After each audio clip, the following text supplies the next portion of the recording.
부조와 선지자 제68장 시글락에서의 다윗.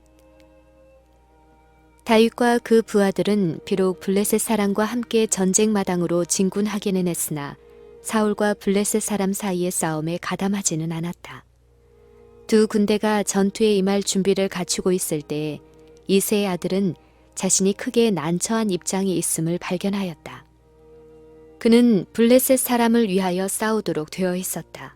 만일 그가 싸움 중에 그에게 배정된 진지를 포기하고 전쟁 마당에서 물러간다면 그는 자신을 겁쟁이로 낙인을 찍을 뿐 아니라 그를 보호하고 신임한 아기스를 배신하고 반역하는 것이 될 것이다.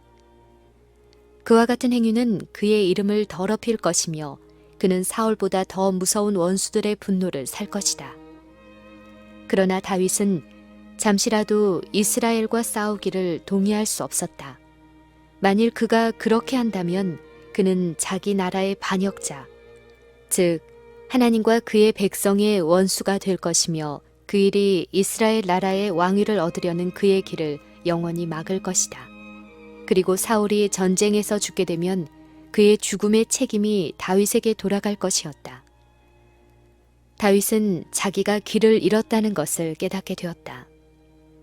그가 여호와와 그의 백성의 공공연한 원수들에게 피난처를 찾기보다 하나님의 강한 산성에서 피난처를 찾았더라면 그에게 훨씬 좋았을 것이다. 그러나 여호와께서는 크신 은혜를 베푸사 이 같은 잘못에 대하여 당신의 종을 형벌하지 않으셨으며 그를 고통과 곤란 중에 버려두지도 아니하셨다. 비록 다윗이 하나님의 능력을 붙잡는 손을 놓고 돌이켜 온전한 성실의 길에서 떠나갔으나 그의 마음의 의도는 여전히 하나님께 충실하려고 한 까닭이었다.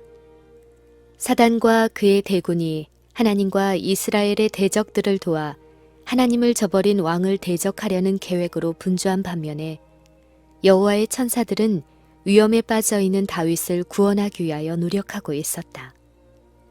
하늘의 사자들은 블레셋 방백들을 움직여 다윗과 그의 군사들이 그들과 같이 전쟁에 나아가는 것을 반대하게 하였다.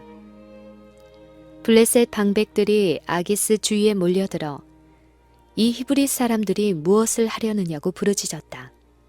매우 중요한 동맹자들을 놓기 싫어하는 아기스는 이는 이스라엘 왕 사울의 신하 다윗이 아니냐.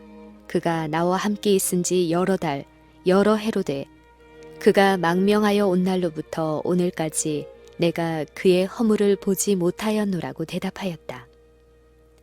그러나 방백들은 분노하여 그들의 요구를 다음과 같이 주장하였다. 이 사람을 돌려보내어 왕이 그에게 정하신 그 처소로 가게 하소서. 그는 우리와 함께 싸움에 내려가지 못하리니 그가 전장에서 우리의 대적이 될까 하나이다. 그가 무엇으로 그 주와 다시 화합하리이까? 이 사람들이 머리로 하지 아니하겠나이까? 그들이 춤추며 창화하여 가로되 사울이 죽인 자는 천천히요 다윗은 만만이로다 하던 이 다윗이 아니니이까? 그들의 이름 높은 용사가 사륙을 당하고 이스라엘이 승리를 거둔 그때의 일이 아직도 블레셋 방백들의 기억에 생생하였다. 그들은 다윗이 자기의 백성을 대적하여 싸우리라는 것을 믿지 않았다. 전쟁의 벽두에 그가 자기 백성의 편에 가담하면 사울의 전 군대보다 더 블레셋 사람에게 큰 해를 끼칠 수 있을 것이다. 그리하여 아기스는 그들의 의견에 굴복할 수밖에 없었다. 그는 다윗을 불러 말하기를 여호와께서 사시거니와 내가 정직하여 내게 온 날로부터 오늘까지 내게 악이 있음을 보지 못하였으니 나와 함께 군중에 출입하는 것이 나의 소견에는 좋으나 장관들이 너를 좋아하지 아니하니 너는 돌이켜 평안히 가서 블레셋 사람의 장관들에게 거슬려 보이지 말라고 하였다.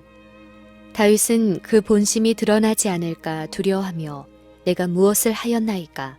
내가 당신의 앞에 오늘까지 있는 동안에 당신이 종에게서 무엇을 보셨기에 나로 가서 내 주 왕의 원수와 싸우지 못하게 하시나이까? 라고 대답하였다.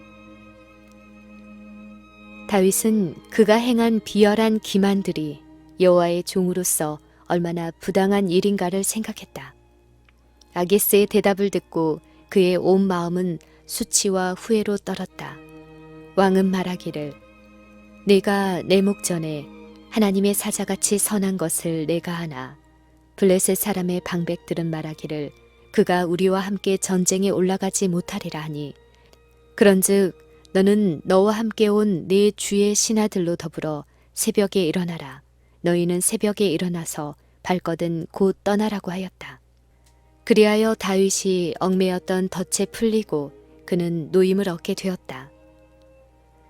3일 동안을 여행한 후에 다윗과 그의 부하 600명의 무리는 블레셋 땅에서의 그들의 거처인 시글락에 도착하였다. 그러나 그들은 폐허의 광경을 보았다. 다윗과 그의 군사들이 없는 틈을 이용하여 아말렉 사람들이 전에 다윗이 그들의 영토를 침입한 일에 대한 보복으로 그렇게 하였다. 그들은 아무 방비가 없는 틈을 타서 성읍을 기습하여 점령하고 약탈과 방화를 한 후에 많은 노획물과 함께 모든 부녀와 아이들을 포로로 잡아가지고 떠나버렸다. 공포와 경악으로 말문이 막힌 다윗과 그의 부하들은 잠시 동안 까맣게 그슬리고 연기나는 폐허를 묵묵히 바라보았다. 그리고 그들에게 갑자기 일어난 무서운 폐허를 느낀 이 역전의 용사들은 울 기력이 없도록 소리를 높여 울었다. 여기서 다윗은 다시 한번 자신을 블레셋 사람 중에 처하게 한 그의 믿음의 부족에 대한 징벌을 받았다.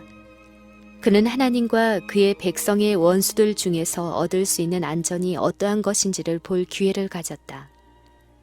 다윗의 추종자들은 그들의 재난의 원인을 다윗에게 돌리며 항의했다. 다윗은 아말렉 사람을 공격함으로 인하여 그들의 복수심을 자극했었고 또 그의 원수들 중에서의 안전을 너무나 믿었기 때문에 성읍에 대한 아무 방비도 하지 않고 떠났었다. 슬픔과 분노로 미치게 된 다윗의 군사들은 어떤 과격한 조치도 서슴지 않을 태세였다. 심지어 그들의 지도자 다윗에게까지 돌로 치겠다고 위협하였다. 다윗은 모든 인간의 지지로부터 끊어진 것처럼 보였다. 그가 이 땅에서 애착을 가졌던 모든 것이 그에게서 사라져버렸다. 사울은 그를 그의 나라에서 추방했고 블레셋 사람들은 그를 진영에서 몰아냈고 아말렉 사람은 그의 성읍을 약탈해 갔다. 그의 아내들과 자녀들은 포로가 되고 그의 친한 친구들은 단결하여 그를 대적하고 그를 죽이겠다고 위협하였다. 이 같은 극도의 궁지에 몰린 이 시간에 다윗은 그의 마음을 이 고통스러운 환경에 집착시키지 않고 그 대신 도움을 구하기 위하여 하나님을 열렬히 바라보았다. 다윗이 그 하나님 여호와를 힘입고 용기를 얻었더라. 그는 다사다난했던 과거의 생애를 회고하였다. 여호와께서 그를 버리신 적이 있었던가. 그의 마음은 수많은 하나님의 은총의 증거들을 회상하고 활기를 띠었다. 다윗의 추종자들은 불만과 조급함으로 그들의 고통을 배나 더 크게 하였으나 하나님의 사람은 슬퍼해야 할 이유가 더 컸을지라도 스스로 꿋꿋함을 드러내었다. 내가 두려워하는 날에는 주를 의지하리이다 라는 것이 그의 마음에서 우러나오는 말이었다. 비록 다윗 자신은 고난을 극복할 수 있는 길을 분별할 수 없었으나 하나님께서는 그것을 아시고 다윗에게 어떻게 할 것을 가르치고자 하셨다. 아히멜렉의 아들 제사장 아비아다를 불러와서 다윗이 여호와께 묻자와 가로되 내가 이 군대를 쫓아가면 미치겠나이까 하였다. 여호와께서는 쫓아가라.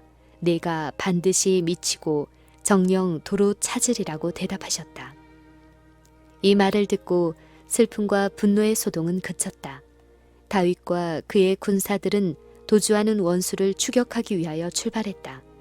그들의 진군이 너무나 빨랐으므로 지중해로 흘러가는 가사 가까이에 있는 부솔 시내에 도착했을 때에는 무리 중 200명은 기진맥진하여 뒤에 남겨둘 수밖에 없었다. 그러나 다윗과 함께 남아있는 400인은 조금도 겁내는 기색이 없이 앞으로 전진하였다. 진군하다가 그들은 피곤하고 배가 고파 죽어가는 애굽인 노예를 만났다. 그 노예는 음식과 물을 얻어먹고 기운을 차렸다. 그는 침략군에 속한 한 아말렉 사람의 종으로 잔인한 그의 주인이 그를 죽도록 내버렸다는 사실을 알게 되었다. 그는 침략하여 약탈한 이야기를 모두 한 후에 그를 죽이거나 그의 주인에게 돌려보내지 않겠다는 약속을 받아낸 다음 다윗의 무리를 그들의 원수의 진으로 인도하기로 동의하였다. 그들의 진영이 보이는 곳에 이르러 그들은 적군이 활락에 도취되어 있는 광경을 보았다. 승리한 대군은 큰 추견을 배설하고 있었다. 그들이 온 땅에 편만하여 블레셋 사람의 땅과 유다 땅에서 크게 탈취하였음을 인하여 먹고 마시며 춤추는지라. 즉시 공격 명령이 내려 추격자들은 그들의 원수를 맹렬히 공격하였다. 아말렉 사람들은 몹시 놀라 대혼란에 빠졌다. 싸움은 그 온 밤과 다음 날까지 계속되었고 마침내 전군이 거의 죽임을 당하였다. 400명의 무리만이 약대를 타고 도망했을 뿐이었다. 여호와의 말씀은 성취되었다. 다윗이 아말렉 사람에 취하였던 모든 것을 도로 찾고 그 두 아내를 구원하였고 그들의 탈취하였던 것 곧 무리의 자녀들이나 빼앗겼던 것은 대소를 물론하고 아무것도 잃은 것이 없이 다윗이 도로 찾아왔다. 다윗이 아말렉 사람의 영토를 침입했을 때 그는 수중에 떨어지는 거민은 모두 다 칼로 도륙하였었다. 그러므로 하나님의 제지하시는 능력이 아니었더라면 아말렉 사람들은 보복으로 시글락 백성을 모두 멸했을 것이다. 아말렉 사람들은 많은 수요의 포로들을 고국으로 데려감으로 승리의 영광을 높이고 그 후에 노예로 팔기 위하여 그들을 살려두기로 작정했었다. 그리하여 무의식적으로 포로들을 해하지 않고 보호했다가 그들의 남편과 아버지에게로 돌아가게 함으로 하나님의 목적을 성취시켰다. 지상의 세력들은 모두 무한하신 하나님의 지배 아래에 있다. 가장 강한 통치자에게 또 가장 잔인한 압박자에게 하나님께서는 네가 여기까지 오고 넘어가지 못하리라고 말씀하신다. 하나님의 능력은 악의 세력을 깨트리기 위하여 끊임없이 역사하고 있다. 즉 하나님께서는 사람들을 멸하려 하심이 아니요 그들을 바로잡아 보존하시려고 항상 사람들 가운데 일하시고 계신다. 승리자들은 큰 기쁨으로 집으로 행진했다. 뒤에 남아있던 저희 동료에게 이르자 400인 중에 이기심이 많고 무법한 자들은 전쟁에 가담하지 않은 자들은 노획물을 나눠 가질 몫이 없고 각자에게 아내와 자녀들만 돌려주는 것으로 넉넉하다고 주장하였다. 그러나 다윗은 이와 같은 배정을 허락하지 않았다. 그는 말하기를 나의 형제들아 여호와께서 우리에게 주신 것을 너희가 이같이 못하리라. 전장에 내려갔던 자의 분깃이나 소유물 곁에 머물렀던 자의 분깃이 일반일지니 같이 분배할 것이니라고 하였다. 그리하여 그 문제는 해결되었고 명예스럽게 종군한 자는 누구나 실전에 참가한 자와 동등하게 노획물을 나눠야 한다는 것이 후에 이스라엘의 규례가 되었다. 다윗과 그의 무리는 시글락에서 빼앗겼던 노획물을 모두 찾았을 뿐 아니라 아말렉 사람에게 속한 막대한 양떼와 숫떼를 사로잡았다.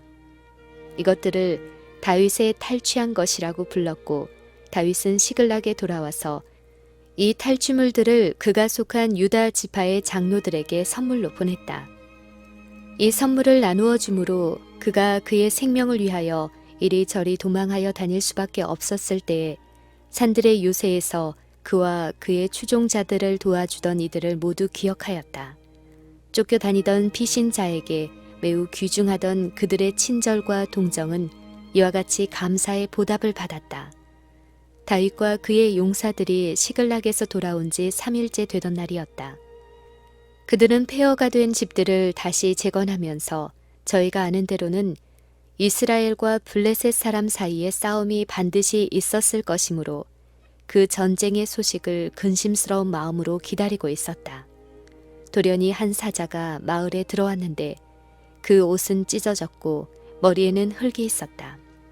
그는 곧 다윗에게 나아가 그 앞에서 공손히 절하고 그를 강력한 군주로 인정하고 그가 그의 은총을 받고자 한다는 것을 나타내었다. 다윗은 전쟁이 어찌 되었는지를 열심히 물었다. 도망하여 온 자는 사울의 패배와 죽음, 요나단의 죽음을 보고하였다. 그러나 그는 사실의 간단한 진술 그 이상을 말하였다. 다윗이 그의 무정한 박해자에게 원한을 품고 있을 것이 분명하다고 생각한 이 이방인은 자신이 왕의 살해자의 명예를 얻고자 했다.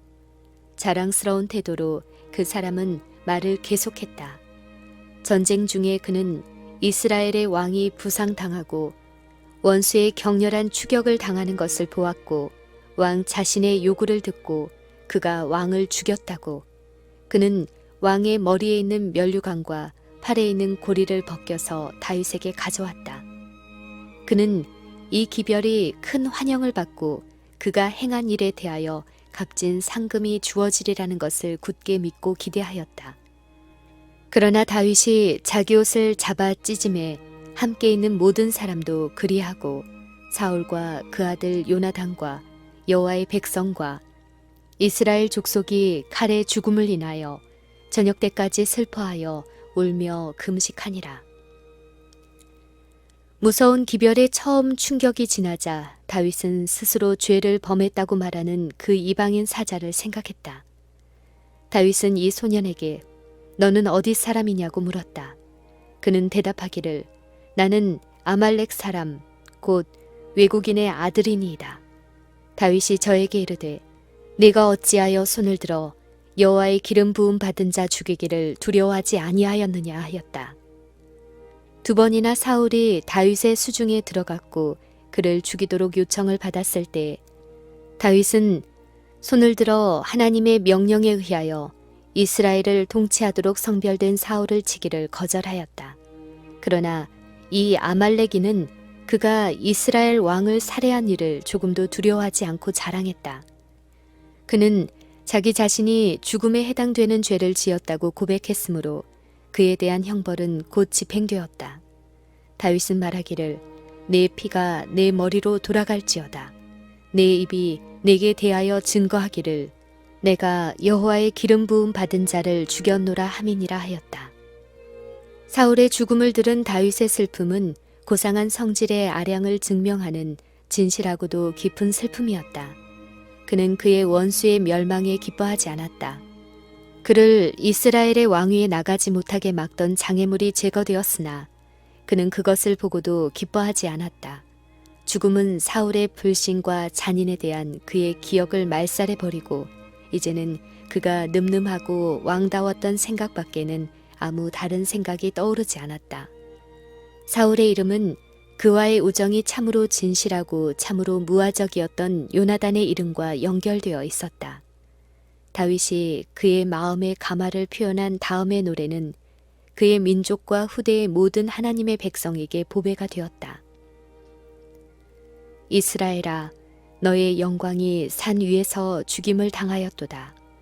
오호라, 두 용사가 엎드러졌도다.